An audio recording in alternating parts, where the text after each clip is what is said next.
Assalamualaikum warahmatullahi wabarakatuh. Selamat pagi dan salam Pakku BK. Terima kasih terus menantikan untuk channel saya. Di sini untuk kali ini saya ingin memberikan informasi mengenai pentingnya soft skill. Nah, soft skill ya. Jadi kita itu memiliki kemampuan untuk di hard skill ya dan soft skill. Ternyata hard skill dan soft skill ini butuh balance atau butuh keseimbangan agar tidak timpang satu sama lain. Jadi orang yang memiliki keahlian di hard skillnya tidak diimbangi dengan soft skillnya, nantinya akan istilahnya orang tersebut pada saat menapaki karir ya bekerja itu untuk self controlnya kurang, terus kemudian dia mudah menyerah. Nah itu salah satu tidak istilahnya soft skillnya masih kurang. Nah di sini saya mencoba memberikan informasi terkait dengan pentingnya soft skill. Nah sampai sejauh mana soft skill ini yang perlu saya sampaikan. Yang pasti sebelum kita mulai ada baiknya kita berdoa seperti biasa.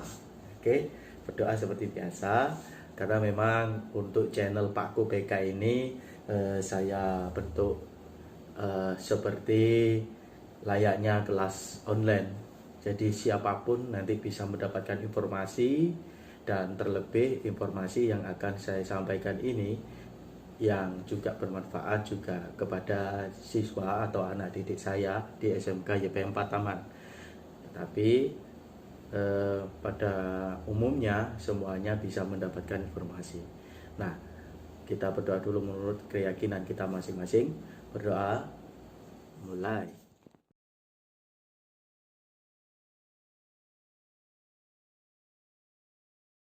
Baik, berdoa selesai.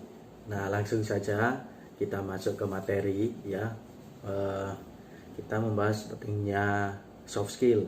Nah, mengapa soft skill itu penting ya? Fakta menunjukkan bahwa banyak lulusan SMK, SMA yang tidak memiliki kesiapan untuk bekerja dalam industri ya, bukan karena mereka tidak memiliki keterampilan.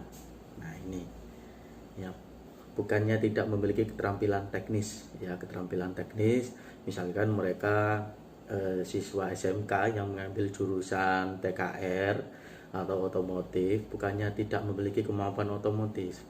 Nah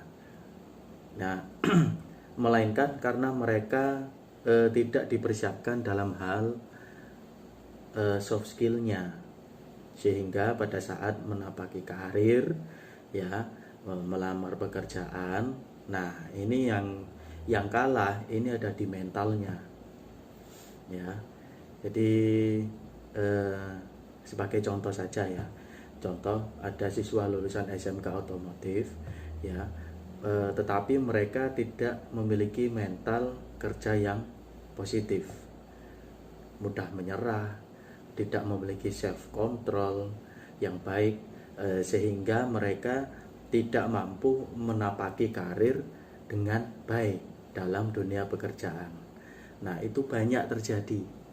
Jadi zaman milenial sekarang ini ada anak-anak SMK SMA itu yang bekerjanya itu pindah-pindah ya, karena itu tadi anak zaman sekarang itu lebih cenderung memilih suatu hal yang instan, suatu hal yang mudah dengan gaji yang banyak. Nah ini ya, dan di situ sudah istilahnya anak-anak atau alumni ya bekerja di perusahaan A, kemudian mendapatkan suatu permasalahan. Nah dia tidak bisa menyelesaikan karena memang kemampuan soft skillnya kurang, sehingga anak tersebut atau alumni atau siswa atau orang tersebut akhirnya memutuskan untuk resign. Nah eman sekali ya, sangat disayangkan. Maka dari itu kami Pak Guru BK ingin menyampaikan bahwasanya soft skill itu juga penting untuk dalam hal mempersiapkan diri menuju dunia pekerjaan ya, penting sekali. Nah saking pentingnya, nah itu tadi, kalau misalkan soft skillnya itu dengan hard skillnya seimbang ya, di hard skillnya dia memiliki kompetensi ya, kemampuan, kemudian di mentalnya, soft skillnya dia juga mentalnya kuat dalam hal penyelesaian masalah, self control ya, percaya diri. Insya Allah pada saat menapaki karir ya, ditaruh di tempat kerja manapun, anak ini atau orang ini insya Allah bisa cepat menyesuaikan diri dan berusaha dengan baik, dan pasti itu sangat dibutuhkan oleh perusahaan. Nah langsung saja untuk soft skill yang perlu kita sampaikan di sini meliputi ya, yang perlu kita sampaikan untuk kemampuan soft skillnya itu ada 10 ya, ada 10 soft skill. Nah yang pertama yaitu mengenal diri dan percaya diri. Yang kedua yaitu visi dan goal setting. Yang ketiga yaitu menunda kesenangan. Yang keempat mengelola stres dan kekhawatiran. Yang kelima berpikir kritis dan pemecahan masalah kreatif. Yang ketujuh empati dan proaktif. Yang kedelapan mendengar aktif. Yang kesembilan menghargai. Kemudian kerjasama menyelesaikan konflik ya, terakhir yang ke-10. Nah yang perlu saya sampaikan di situ nanti saya urai satu persatu. Kita mulai dari mengenal diri dan percaya diri.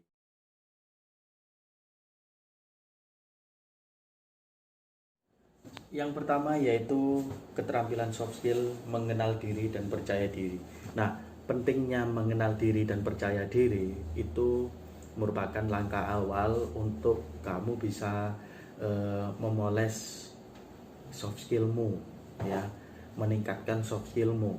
Jadi mengenal diri itu sangat penting ya, dimana kalau kamu sudah tahu dirimu, kemampuanmu, bahkan kecerdasanmu ya, kepribadianmu, nah itu nantinya kamu akan timbul percaya diri. Dan pada saat penentuan pemilihan sebuah tempat kerja atau berbisnis, apabila sudah mengetahui kemampuan, kecerdasan dan kemudian kepribadian kita, nantinya kita akan lebih tertata pada saat memilih karir yang akan kita pilih. Nah, di sini untuk kita bisa mengenal diri dan percaya diri berarti kita harus mengetahui yang namanya 9 jenis kecerdasan. Ya, 9 jenis kecerdasan. Jadi 9 jenis ini terdiri dari apa saja? Yang pertama ada kecerdasan visual dan spasial. Ya, yang kedua ada kecerdasan naturalis. Yang ketiga ada yang namanya kecerdasan musikal ya. Yang keempat kecerdasan logika matematika. Yang kelima kecerdasan eksistensial. Nah, yang keenam kecerdasan interpersonal. Yang ketujuh kecerdasan kinestetik jasmani. Yang kedelapan kecerdasan linguistik. Kemudian yang ke-9 yang terakhir itu kecerdasan intrapersonal, ya, intrapersonal. Nah, kita bahas satu persatu untuk kecerdasan ini. Nah, setelah ini nanti, selain kalian mengetahui macam-macam kecerdasan dan nantinya kalian masukkan ke dalam diri, saya termasuk di kategori kecerdasan apa ya. Nah, itu kamu apa istilahnya, kalau bahasa Jawanya gerabak ya. Istilahnya dinilai, dirinya sendiri itu dinilai masuk di kecerdasan mana, ya pasti tahu ya.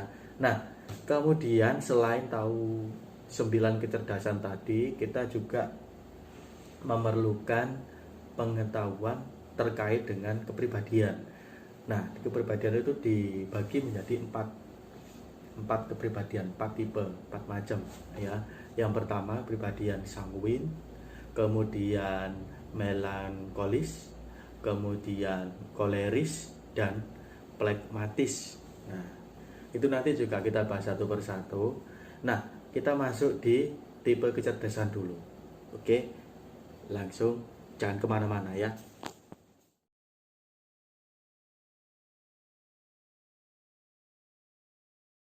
Langsung saja, yang pertama yaitu kecerdasan visual dan spasial. Nah, kecerdasan ini berhubungan dengan kemampuan untuk melihat dan mengamati. Yang pasti pandai mengamati ya secara akurat dan menggambarkan atau mengubah dunia ke dalam bentuk-bentuk yang diinginkan. Gimana ya? Jadi dia itu kalau mengamati itu sangat teliti sekali ya, sehingga seperti pada saat dia mengamati itu seperti langsung mengcopy ya, langsung mengcopy dan ada desain di dalam otaknya. Dia bisa menggambarkan pada saat dia sudah melihat. Nah, tipe kecerdasan yang satu ini akan membuat seorang memiliki kemampuan yang baik dalam menghitung jarak ya, menghitung volume, kemudian melihat pola dan juga berbagai detail lainnya dari sebuah benda. Nah, semua ini bisa dimiliki kemudian digunakan untuk menggambarkan atau membuat suatu yang berhubungan dengan benda tersebut. Kecerdasan seperti ini pada umumnya akan dimiliki oleh seorang pematung ya, pelukis dan yang lainnya. Jadi yang memiliki kecerdasan visual, jadi kalau misalkan hanya dengan melihat itu sudah paham, berarti kamu memiliki kecerdasan visual dan spasial ya, pastikan di situ. Kalau melihat sesuatu, aku paham, nah itu kamu memiliki kecerdasan visual dan spasial. Oke.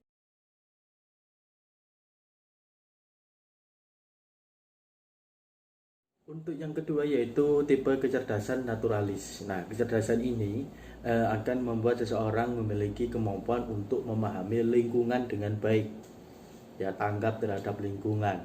Nah, terutama terkait dengan keberadaan dan juga kebutuhan makhluk hidup lainnya yang terdapat di sana. Kemudian kecerdasan ini ya pada umumnya akan dimiliki oleh para ahli biologi dan juga pecinta flora dan fauna. Jadi pada saat kalian itu sangat tanggap, peduli sekali terhadap lingkungan ya, lingkungan sekitar dulu. Kalian sangat peduli, kemudian terhadap hewan-hewan atau tumbuhan yang ada di sekitar kamu sangat peduli. Nah, berarti kamu bisa jadi memiliki kecerdasan naturalis ya, kecerdasan naturalis. Nah, itu perlu dicatat ya.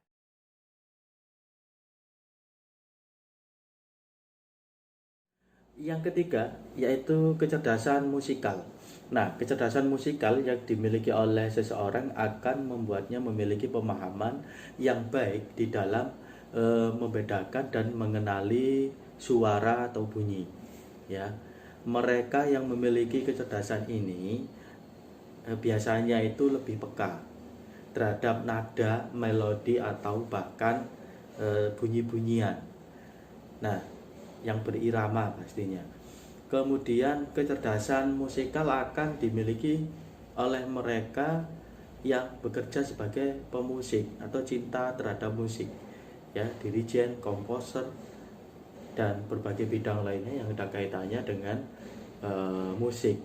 Jadi andaikan kalau kamu suka musik, ya bisa menciptakan lagu, membuat nada-nada baru, ya, kemudian mendengar sesuatu nada itu kamu sudah paham, mendengarkan sudah paham, itu bisa jadi kamu memiliki kecerdasan musikal.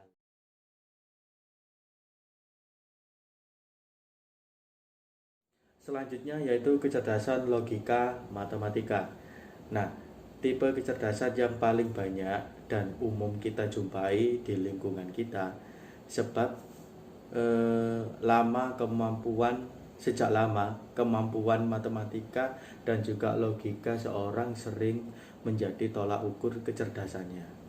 Nah, hal ini telah dimulai sejak seorang mulai belajar berhitung, dan bahkan ketika menempuh pendidikan di lembaga formal seperti sekolah dan juga perguruan tinggi, kecerdasan logika dan matematika pada umumnya dimiliki oleh seorang akuntan, ahli mesin, dan yang lainnya.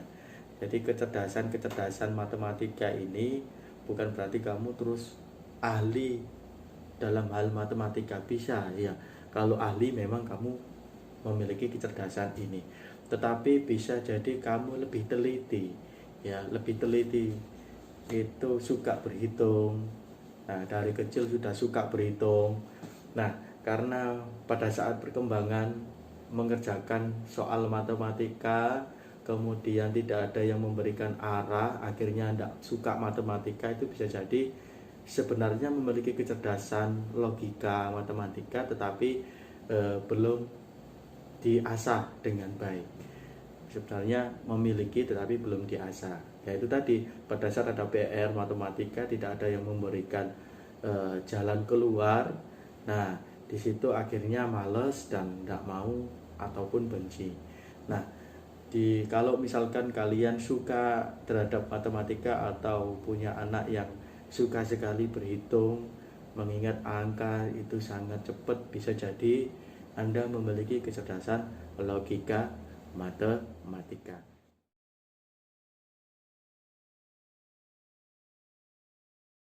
Kemudian yang kelima yaitu kecerdasan eksistensial, ya, di mana kecerdasan ini berhubungan dengan kemampuan untuk memahami dan mengetahui berbagai hal yang terdapat di dalam kehidupan. Ya, jadi bisa memahami mengenai kehidupan. Nah, hal ini yang kemudian membantu seseorang, ya, untuk bisa mengolah dan mencari berbagai alasan tentang banyak hal di dalam kehidupannya. Kemampuan seperti ini pada umumnya akan dimiliki oleh para psikolog.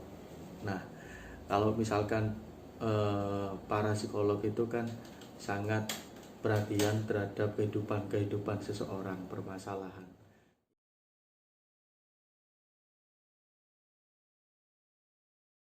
Kemudian yang keenam itu yaitu kecerdasan interpersonal. Nah, kecerdasan ini biasanya membuat seseorang dapat memahami berbagai kebutuhan serta perasaan orang lain yang berada di sekitarnya.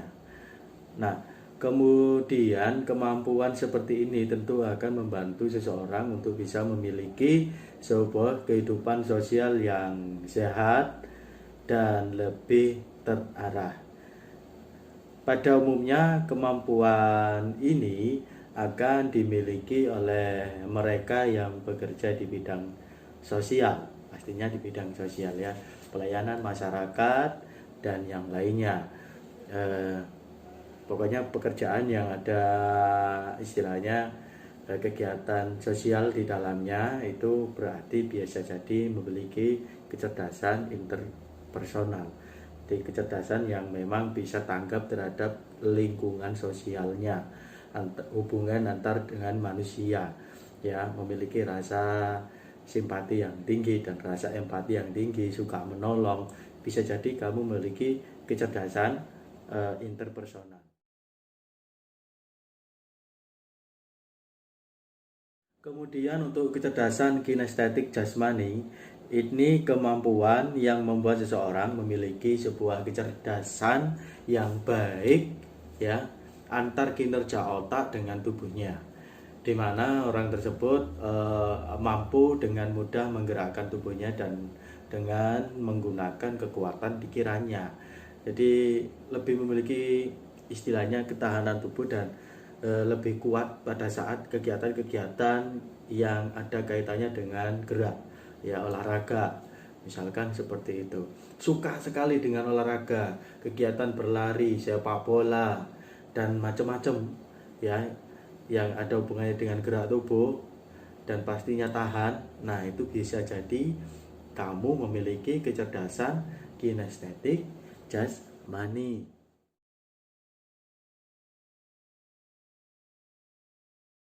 Yang kedelapan, ya, yang kedelapan yaitu kecerdasan linguistik, di mana kemampuan kecerdasan ini akan membuat seseorang menjadi lebih mudah dalam berkomunikasi, ya, sebab memiliki keterampilan yang mumpuni di dalam memilih dan menata setiap kata yang akan digunakannya untuk berkomunikasi. Nah, sangat pandai berkomunikasi, bahasanya juga jelas, nah, kalimatnya juga bisa dimengerti. Kemudian bukan hanya itu saja, mereka yang memiliki kecerdasan linguistik juga akan memahami dengan baik bagaimana dan metode apa yang harus digunakan ketika berkomunikasi dengan orang lain di sekitarnya. Nah, kemampuan seperti ini pada umumnya akan dimiliki oleh mereka yang bekerja di bidang bekerja di media, ya. Kemudian sebagai pembicara atau bahkan sebagai penulis sekalipun. Nah, kalau Anda memiliki kecerdasan linguistik, selain Anda pandai untuk berkomunikasi, Anda juga bisa menuangkan kepada tulisan sebagai penulis, ya, penerjemah itu juga bisa. Nah, kalau kamu sangat pandai untuk ngomong bahkan di depan umum dengan banyak orang yang baru dikenal, nah, berarti bisa jadi kamu memiliki kecerdasan linguis.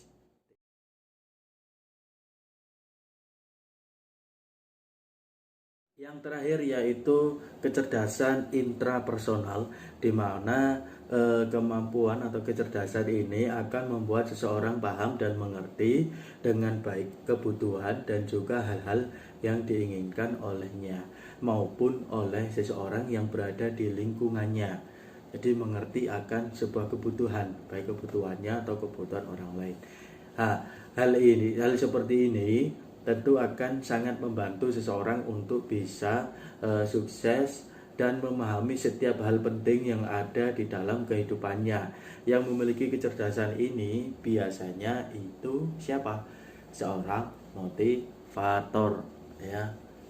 Bisa jadi karena dia sebagai orang motivator itu paham mengenai kebutuhannya dulu, kemudian memahami orang lain, dan dia bisa memberikan penyemangat. Nah, 9 kecerdasan tadi itu akan ada di dalam diri kalian, di dalam diri seseorang, ya. Ada 2 atau 1 kecerdasan yang menonjol. Nah, itu yang perlu diasah. Pastikan bisa introspeksi, bisa merenung, ya. Sebenarnya saya ini memiliki kecerdasan di bidang apa? Nah, kecerdasan apa? Nah, di antara 9 tadi, yang paling menonjol itu yang apa? Baru kamu istilahnya tingkatkan lagi, ya. Tingkatkan kecerdasanmu dan manfaatkan kecerdasanmu dengan baik. Nah, sekarang kita akan membahas mengenai macam-macam kepribadian, ya. Tadi ada 4 kepribadian.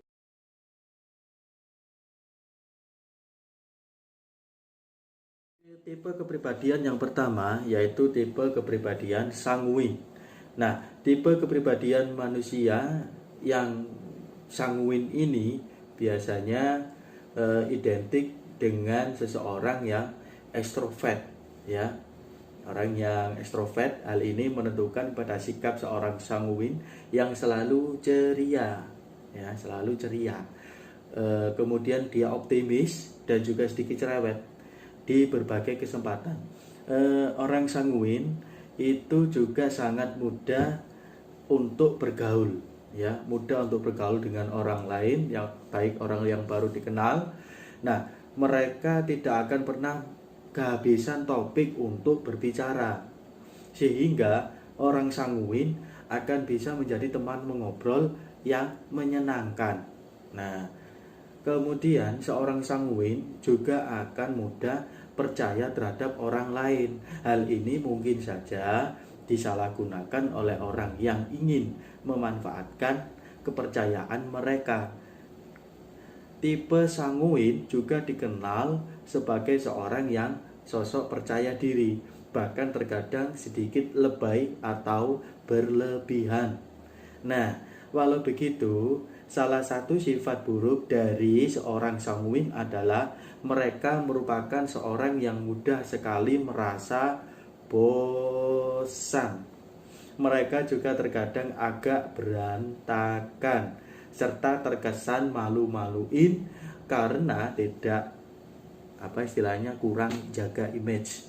Nah, kalau kamu memiliki kepribadian yang saya bacakan tadi, berarti kamu tipe-tipe memiliki kepribadian sanguin, ya, dimana setiap kepribadian itu tipenya ada kelebihan dan ada kekurangan.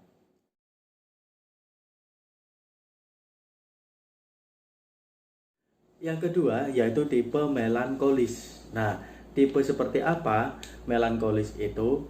Tipe melankolis adalah kebalikan dari sanguin. Ya, seorang yang melankolis cenderung dikenal introvert, ya, lebih tertutup. Tadi kalau ekstrovert itu kan lebih cenderung terbuka.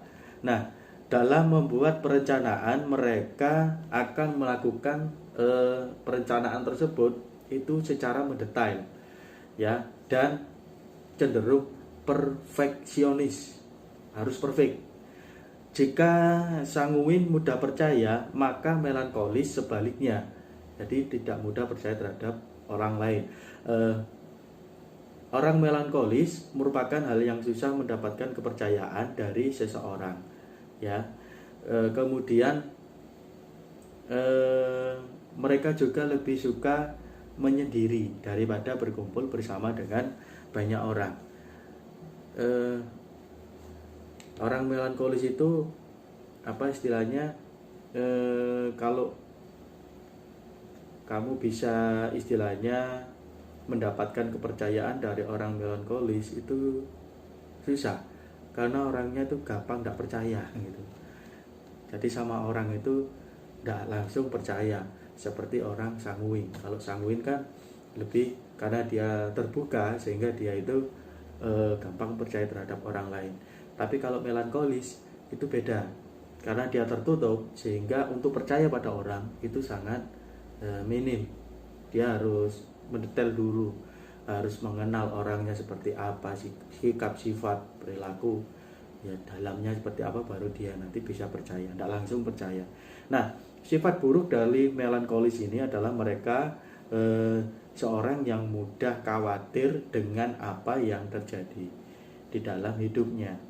Nah, selain itu mereka juga memiliki perasaan yang mudah istilahnya gampang baperan, ya, gampang berperasaan, gampang tersentuh dengan suasana yang ada serta sensitif, lebih sensitif. Kemudian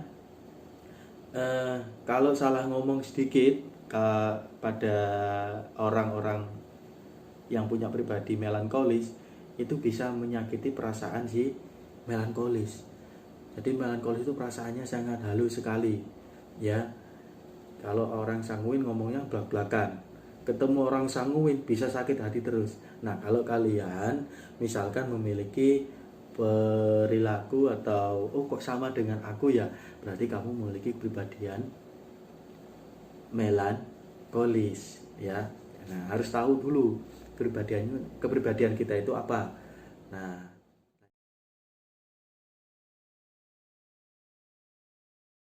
yang ketiga yaitu kepribadian koleris. Nah, seorang koleris itu dikenal dengan tipe yang sangat cocok dan ideal untuk menjadi seorang leader atau pemimpin.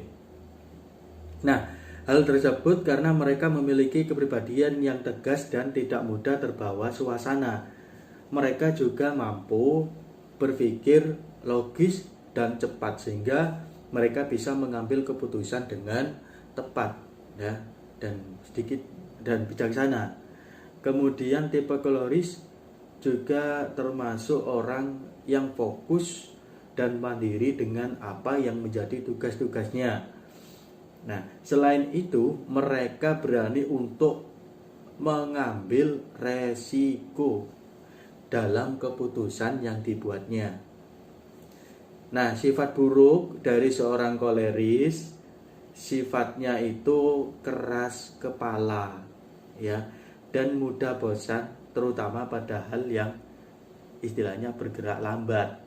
Jadi kalau ada sesuatu yang sekiranya itu lamban, tidak sesuai dengan apa yang dia inginkan, yaitu tidak senang, dia bosan kalau orang koleris itu. Karena orang koleris itu tak ya. Jadi dia itu pengambil keputusannya itu tepat, perhitungannya tepat dan bijaksana. Pokoknya kalau dijadikan seorang pemimpin itu paling cocok. Nah, kalau kamu memiliki salah satu kepribadian yang tipe koleris ya, suka dalam hal memimpin sesuatu, misalkan jadi ketua kelas, jadi ketua OSIS, atau di kampung atau di mana, berarti kamu memiliki salah satu kepribadian koleris. Nah, kemudian selanjutnya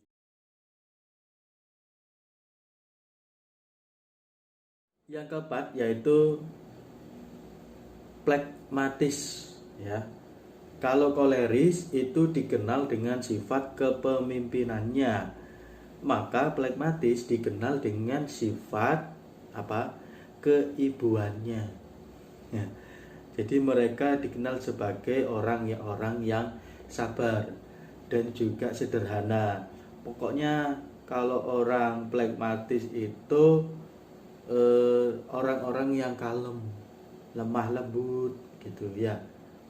Kalau ngomong lembut, ya jalannya pelan-pelan. Nah, buruknya orang pragmatis ini sering memendam perasaan dan masalah. Jika terjadi sesuatu dalam hidupnya, mereka juga akan lama untuk membuat keputusan karena harus dipikirkan secara mendetail terlebih dahulu. Jadi kalau ada sesuatu itu mikirnya lama, ya itu karena memang dia memiliki kepribadian yang pragmatis. Nah, dari 4 kepribadian tadi dan 9 kecerdasan yang saya sampaikan ini ya, kalau misalkan itu ada sesuatu, oh saya kecerdasan sesuai yang ada di yang saya jelaskan tadi, ada 9 kecerdasannya. Nah, itu setiap orang itu biasanya ada 2 kecerdasan yang dimiliki yang menonjol, 2-3. Nah, kalau ada yang paling menonjol, misalkan ketahuan ada 2 atau 3 kecerdasan yang menonjol, maka perlu diasah. Nah, kalau misalkan kalian masih sekolah, itu bisa minta bantuan ke guru BK kalian ya, untuk bisa memberikan sebuah tes ya terkait dengan kecerdasan apa yang kalian miliki. Insya Allah Bapak Ibu Guru BK bimbingan konseling kalian itu memiliki alatnya, sehingga kalian bisa tahu masuk di kecerdasan apa, kemudian kepribadian apa. Nah, kalau sudah tahu, asah ya, dan tingkatkan, jangan sampai apa istilahnya wah aku kok pribadiannya kok gini. Nah, memang itu kenyataannya diterima ya, kemudian karena selalu ada sisi positif dan sisi negatifnya. Berarti yang perlu kita tingkatkan yang sisi positifnya. Nah, itu yang bisa saya sampaikan. Kurang lebihnya saya juga mohon maaf. Apabila ada kurangnya bisa ditambahkan di kolom komentar. Kalau ada saran, kritik bisa ditambahkan di kolom komentar juga. Terima kasih atas waktunya karena mau menonton ya. Semoga tidak jenuh dan tetap semangat belajar. Nah, dari kami Pak Ko BK undur diri. Wallahu muwaffiq ila aqwamit thoriq. Wassalamualaikum warahmatullahi wabarakatuh. Salam Pak Ko BK. Dadah.